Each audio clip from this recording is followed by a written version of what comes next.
Yes, welcome into Sportsbit Betting Insight today, Thursday, May 12th. Pauly and Teddy on SBRpicks.com. Deep dive today, how the pros attack the NFL schedule in May. Part 1, strength of schedule today coming up, and the play of the day, big game breakdown. Couple games of Major League Baseball and the huge Game 6 between the Spurs and the Thunder. We start with bad beats, and this Miami-Toronto series has been absolutely nuts. And the Heat and the under. I mean, the Heat are down 20. They cut it to 1 with a minute 33 left. And Toronto gets the money. And Lowry and DeRozan finally showed up. They combined for 59 points, 14 of 15 from the line. And Lowry hit a crucial 3 late to give the Raptors the win. Well, not just the 3 late. He also had a bucket on the next possession. And he was the most aggressive player on the floor. You know, I read a quote prior to tip-off. I think we talked about it yesterday with Dwayne Wade saying, hey, I'm in good rhythm, but, man, these back-to-back games every other day, I'm getting a little bit gassed.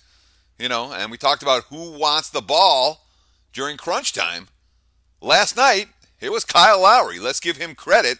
But, I mean, Miami, they lost that game at the start of the first quarter. Yep. You know, they used all that energy to rally back. Was it 26-10 early? They used all that energy to rally back, cut the lead to 1, and they just didn't have it at the end. I mean, you know, the last 5 possessions, you talked about that 88-87 Raptors lead. There was a $1:33 left on the clock.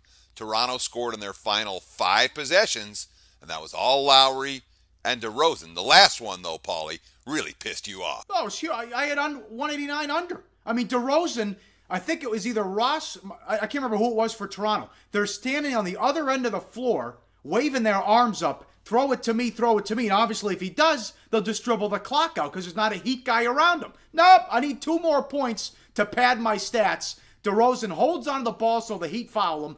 2 free throws, puts the game over. Unbelievable. Yeah, and I mean, it took 5 games, but they finally played a game that went over the total by 1 point, half a point at some books, and of course, all those made free throws at the end. That was a story throughout the contest. The 2 teams combined to hit 45 of 54 from the free throw line.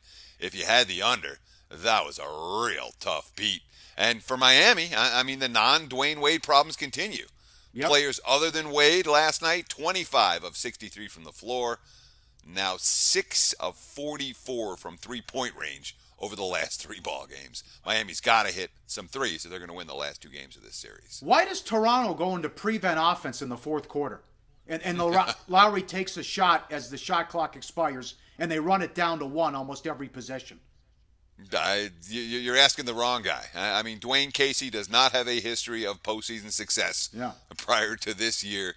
And obviously his team has performed at a level they might win another series. You know, let's give him credit. Especially now, you know, Luol Deng out with an injury for Miami, although Damari Carroll left last night's game for Toronto. So the injuries keep piling up for both of these teams, and it's just going to come down to which backcourt player is going to make plays during crunch time. Wade's done it, and now Lowry's done it. DeRozan did it, what was that, game 3? Or he was the crunch time guy? Those are the 3 guys that you trust during crunch time, and Toronto's got 2 of them. But for most of the series, the 2 guys you want the ball with the ball in their hands at the end of a tight game haven't gotten the job done. That was not the case in game number 5. Yeah, Carroll went to the hospital after the game. Imagine if Carroll and Deng are out for the rest of the series. My God, a vicious beat. 1 if you had the Dodgers, and 2 if you had the Mets and the Dodgers under 6.5. Syndergaard, 2 home runs, drove in all 4 for the Mets. Yeah, that's pretty tough, you know, if you got that. And they were both bombs. We're talking about 400 feet home runs. What's it with Mets pitchers hitting home runs of late? Yeah. You know, but a brutal beat if you had that under 6.5. Of course, the late run-scoring ground out in the bottom of the 9th to go along with the 2 Syndergaard home runs, and the fact that he drove in all 4 Mets runs, yeah, tough if you had L.A., and even tougher considering that the 3-run bomb came after a hit by pitch and a walk to the number 7 and number 8 hitters. So it's like hit by pitch, walk, 3-run bomb to the pitcher. Oh, by the way, the game went over and you lose your bet. That's tough. Yep, bad bets. They bet Golden State from 11.5 up to 14 in some spots. They led by 7. They were never close to covering last night. No, and hey, should we call out Draymond Green? You know, the Blazers were not dead. They came to play. Yep. That team's got a lot of heart. We'll give them credit. But all that Golden State money, minus 11.5 up to minus 14, it was a pretty good day for the books on Wednesday. And this game was certainly one of those that went in their favor. Yeah, another high-scoring game, too. The entire series was fantastic. How about the Indians? Steam job here. 108, bet up to 140. Yeah, Cleveland sent 61 batters to the plate in that 16-inning marathon. They drew one walk. 3 different players turned in 0-7s, 0-4-7s, I should say, for the Tribe. And, of course, Marwin Gonzalez won it with a 2-run home run off Cody Anderson in the 16th.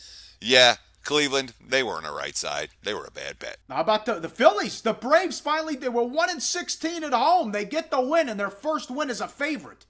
Yeah, and I feel bad that we've kind of ignored Atlanta. We've been making fun of the Cincinnati Reds bullpen. Yeah. We've been talking about the Cubs and the run line, and we haven't made fun of the Braves at home at that 1-16 mark.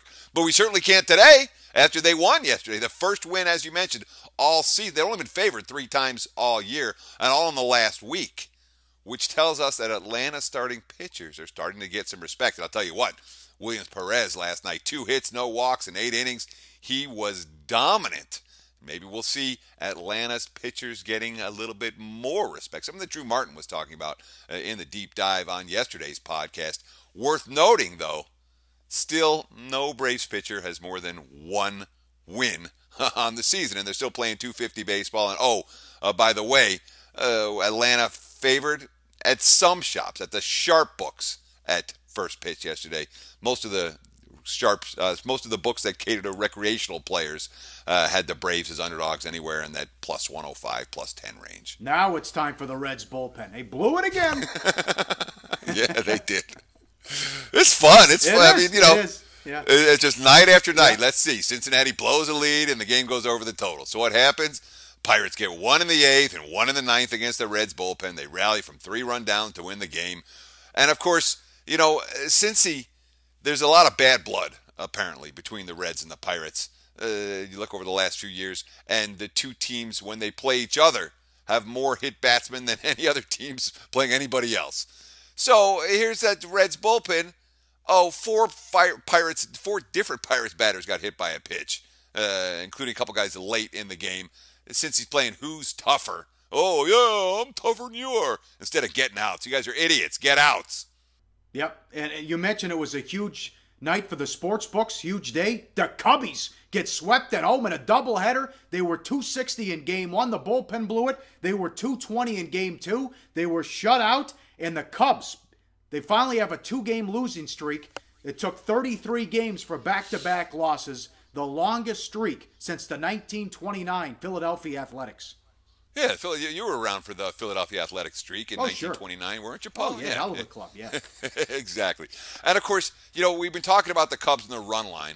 They've had 2 different 8-1 streaks on the run line. They had one that just ended last weekend, but now it's 4 in a row that the Cubs haven't covered on the run line. By far their longest streak of the year. The previous was only 2 games. Yep, and a round of applause for Max Scherzer. How about that yesterday? 20 strikeouts. Doubt. He had a chance to break the record there. He had 20 Ks and was 2 outs in the 9th. It's hard to get that 21st K, Paul. 5 different guys have tried to do it. No one's been able to get it done. But, again, we talked about it on yesterday's show. You read the quotes. Yep. You were right there with me. Talking about how Scherzer, yeah, we're taking this game seriously. What was his quote? You know, I don't want to throw my best fastball in the first inning. And he didn't. He was fired up. What a performance there. Up next, big game breakdown. We start with Game 6 tonight. Spurs and the Thunder. And 2 baseball games. Plus, deep dive NFL strength of schedule on SportsBit. Betting insight today on SBRpicks.com. Research before you bet. Be sure to check out SBR Picks for the best game predictions, breakdowns, and much more. All right, big game breakdown. Game 6 tonight. Spurs on the road against OKC. Spurs 1.5, 195.5 the total. OKC's young, they're tougher, and they've been quicker in this series, and they've exercised the fourth quarter demons that bugged them the entire regular season. You look at this graphic, last 4 games in the fourth quarter, they've outscored the Spurs 108 to 84. Pop wants to push it, but when they can't get rebounds, they can't do it. But back to the line, Teddy. OKC closed 2 on Sunday and then won the next 2 games by 18 points. Why are they underdogs at home in this one? Well, let's start with the fact how Oklahoma closed -2 last Sunday.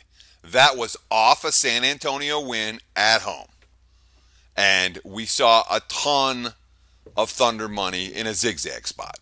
And the first 4 games of this series were all zigzags, back and forth, back and forth. The previous loser won the next time out, covered the point spread the next time out. And OKC took a ton of money. It was an OKC spot.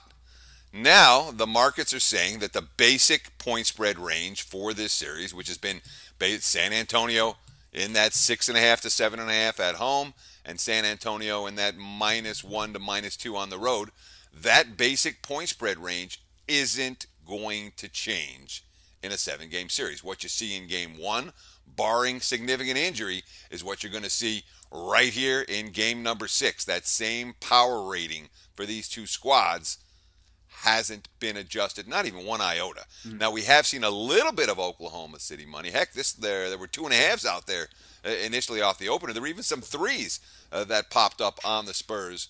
But since that time, the money has come on OKC. And, I wouldn't be shocked if we see more of it, although it's really going to come down to what direction Kevin Durant is pointing to, Pauly. Well, he's fired up. Here's a quote. We came into tonight's game saying we want to get all the 50-50 balls. This is going back to Game 5. And I thought we did a great job of that for 48 minutes. We don't want another team saying they played harder than us. I thought we did a good job of getting loose balls, rebounds, tips, and extra possessions to help us win the game. And again, like I said earlier, they wiped out the mental blocks of the fourth quarter.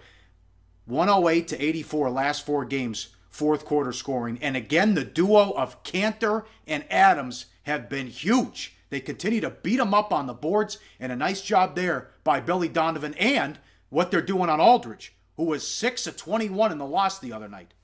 Yeah, Adams and Cantor have been a lot of problem for Aldridge. They're bigger, they're more physical, and the Spurs have been out-toughed in this series. OKC plus 40 in rebounds over the last 4 games since that Game 1 blowout. Of course, that Spurs defense remains rock solid. Oklahoma City, more turnovers than assists on Tuesday. If that happens again tonight, I'm not convinced that the Thunder are going to be able to close out this series. Westbrook has to be a disher, not just a scorer in this particular contest. But you got those numbers for the Spurs on the road facing elimination, Pauly? Well, no, I heard 2 and 10 when facing elimination, but you got better numbers here about just what's happened recently. Yeah, I mean, I've got the last 5. I went back to 2008. I didn't go back further than that. 2015, this is just on the road, facing elimination. The veteran Spurs, they never lose. Popovich is so tough. Yep. 2015, they lost Game 7 at the Clippers. That was in the first round. 2014, they won the title. They had never faced an elimination game on the road, so it doesn't count. 2013, they lose Game 6 at Miami in the finals. Their only elimination game. They lose straight up and against the spread. 2012, Game 6 at Oklahoma City in the Western Conference Finals. Facing elimination, lose straight up and against the spread. 2011 at Memphis, Game 6. Oh, gee, I've seen Game 6 at OKC, Game 6 at Miami, Game 6 at Memphis. Yeah, they lost that one too. That was in the first round. 2010, they didn't face an elimination game on the road. They got swept by the Suns in the second round. 2009, they didn't face an elimination game on the road. They lost in 5 to Dallas in the first round. 2008, they lost Game 5 against the Lakers in the Western Conference Finals, facing elimination on the road. The last time they won an elimination game on the road, a game where they were facing elimination on the highway in the postseason, May 19th, 2008, the second round at New Orleans. You know who was playing for San Antonio in that game? Bruce Bowen, Robert Horry, Michael Finley, all key contributors. We're talking about a long, long time ago, Pauly. That is dynamite information. Remember, live odds, sportsbookreview.com. To baseball, Mets and the Dodgers again. Cologne against Kershaw. Dodgers 215, 6.5 the total at home. And I agree with Gary Cohn, the Mets broadcaster. It was one of the best moments in baseball history when Cologne went deep, and it took him 31 seconds to round the bases. And he hit a bomb, 42, 41 years old. And now, but actually, look at the price when you run down Cologne's numbers here. Oh, yeah. I mean, the funny thing about Cologne, that home run has gotten a ton of attention. He hit it off of James Shields Yep. in San Diego. Mind you, that home run came at Petco. Yeah, right. Yes. And it's gotten as much attention as any swing of the bat all season long, as it should. But what's not getting attention are the freaking numbers Bartolo Colon has put up this year. All right, solid. The standard metrics, 3-1, 2.82 ERA. But look at the strikeout rate. His strikeout rate, 7.8 strikeouts per 9 inning. That's his highest since 2001, Pauly. 15 years ago. Yep. That doesn't happen to 40-something-year-old pitchers that increase their strikeout rate. Well, let's be honest, he's had some help, if you know what I mean. Yeah, exactly. Yeah. He's had a fair bit of help in his career, but even so, they're testing him. Yeah. How about this? His walk rate, less than a walk per 9 innings. That's a career best. That doesn't happen to 40-year-old pitchers. His swinging strike percentage of 7.4, that's his highest since 2005. You never find a line with minus $2 or higher when the underdog starter is going that well, unless, Pauly, you're facing Clayton Kershaw on the other side. Yep, at 4-1, 2.04 ERA to start, 1.64 FIP, his career best, and he pitched well at home in the playoffs. Lost 3-1 to the Mets and DeGrom, but then bounced back on 3 days rest and won 3-1 on the road. 18 strikeouts versus only 7 hits allowed in the 2 games against the Mets in the playoffs. Astros, Red Sox. Red Sox, $1.55.8 at home. It's Price against Keuchel. 2 lefties with great reputations, but lousy so far in 2016 head-to-head. Keuchel's gone from 20-8 with a 2.48 ERA to 2-4 with a 4.70. What's going on, Teddy? Well, you don't have to look hard to see why. Keuchel is struggling right now because hitters are making him work the strike zone. Look at the graphic right here. Last year, less than 2 walks per 9 inning. This year, it's more than doubled. Last year, the O-S percentage is how often hitters swing at pitches outside of the strike zone against a given pitcher. Last year, he was dancing with stuff on the fringes, and guys were falling for it. They were falling for us off-speed stuff. This year, no one's swinging and missing at his junk. It's not happening. Mm-hmm. The percentage of swings and misses on pitches outside the strike zone significantly down, and of course, his confidence isn't going to get a whole lot better at a place like Fenway. No. Look at the career splits. Keuchel, at home, 27-14, 2.95. Away from Houston, 16-25 with a 4.47. And let's not forget this Astros team that we all loved and made a bunch of money with last year, yada, yada. They're 18-40 on the road since July 1st of last year. They've cost their backers a fortune, Pauly. Yep, and now you got Price. The command is good as ever, but unlucky in 2 key categories. What do you have on Price? Yeah, there's a lot of folks in Boston that seem to be alarmed about David Price opening with that 6.75 ERA through his first 7 starts. Of course, when you look at standard metrics, you're going to be alarmed by things maybe you shouldn't be alarmed by. And out there in viewer land, you should not join the club of people that are significantly worried about David Price. This goes on for another 2 months? Maybe. Right now, no way. Look at the graphic. The fielding independent pitching, right where it should be. The strikeouts per 9 inning, above where it has been. The walks, not significantly up. The swing strike percentage is significantly up. But you talked about those 2 categories. Where's he been? Well, the BABIP, batting average of balls in play. Uh-huh. Are they finding holes or are they hitting line drives right at someone? For BABIP, well, let's see. There's 103 qualifying pitchers. His BABIP is 373. It will regress towards the mean. That will go down. And, of course, the left on base percentage, 54.2. That's too low. That's 103 of 103 qualifying pitchers. Obviously, we would expect that to be significantly better long term. The MLB average, nearly 20 percentage points higher. Price will get there. He's just not there yet. We'll get back to this game on the play of the day. Remember, liveoddsportsbookreview.com. Up next, the deep dive, NFL Strength of Schedule Part 1 on SportsBit. Betting Insight today. Go to SBRodds.com. Browse, compare, and shop live odds available at top online sportsbooks. Back on SportsBit, Betting Insight today, the deep dive, NFL Strength of Schedule Part 1. Teddy, It's 2016. Why are you going back to the 2015 NFL schedule? That's an excellent question, Paulie. And let's talk about the best way that I've found over the years to attack the NFL over the summer months and really get into a good position for the start of the preseason. Because here we are, it's May. We're talking basketball, we're talking baseball. Everybody wants to be talking football. And there's not everyone doing football work right now. Most people are lazy. If you don't want to be lazy, get some stuff done right now. So why do we go back and take a look at 2015? Real simple.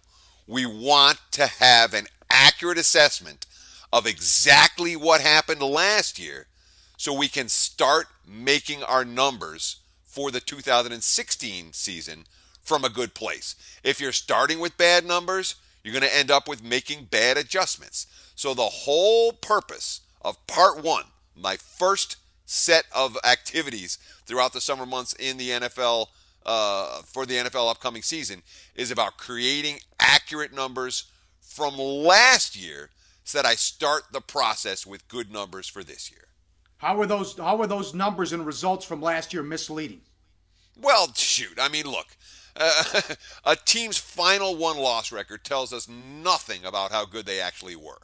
It really doesn't. There were some enormous in-season power rating shifts last year, just like there are every year. So what I do, Paul, I go back and I give a team a strength of schedule number based on the power rating of their opponent the week the game was played. Did you play the Steelers when Ben Roethlisberger was hurt and Landry Jones was behind center? Yep. Or did you get the full-strength Steelers?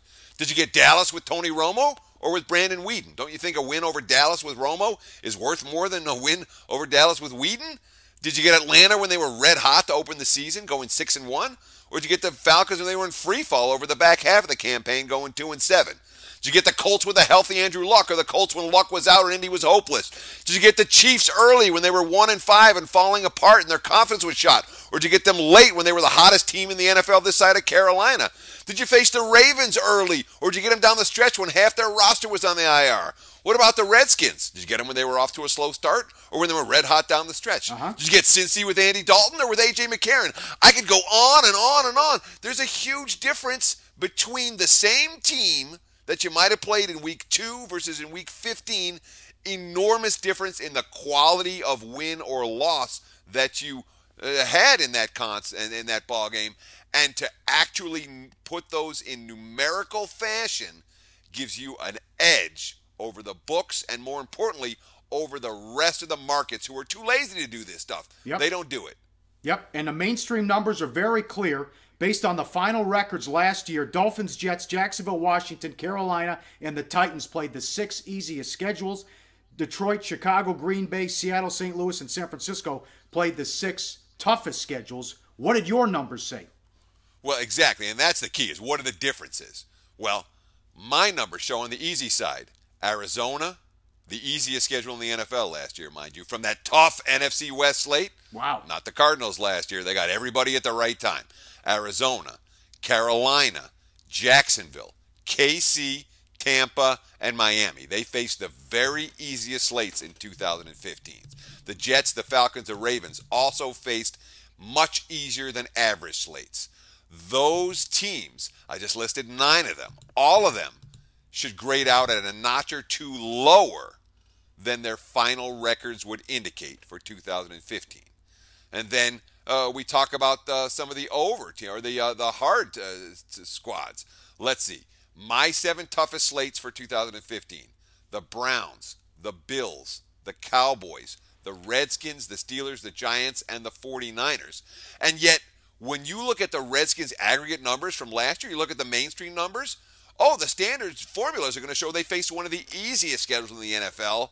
My formula says Washington faced a much tougher schedule than the average in the NFL. And again, these are teams that you want to grade out a little bit higher than their final records from last year because of the difficulty of schedule faced. Anything else? You throw out Week 17 as well? Yeah, Week 17, there's such a crapshoot for Week 17. And in my mind, that is the week where you can have, not in my mind, I mean the results show, the biggest variance between point spreads and actual results comes in Week 17.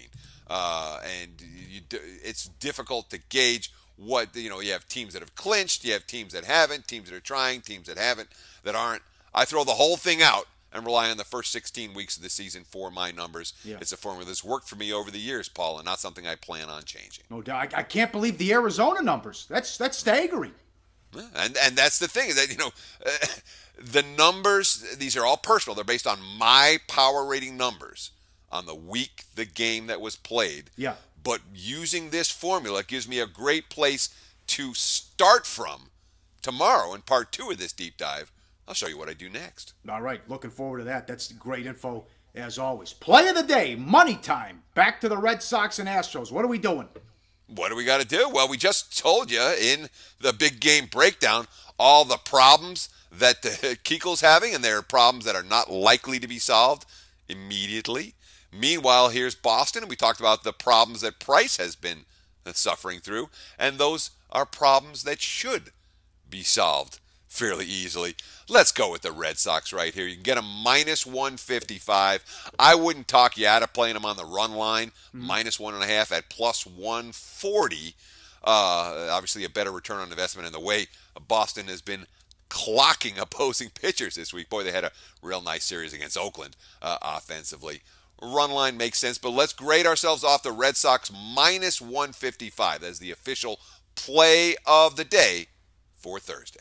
Awesome. Tomorrow we might be able to preview the Western Conference Finals. We will preview for sure Game 6, Toronto and Miami, and Part 2, the NFL schedule SOS. It's coming up tomorrow on SportsBit.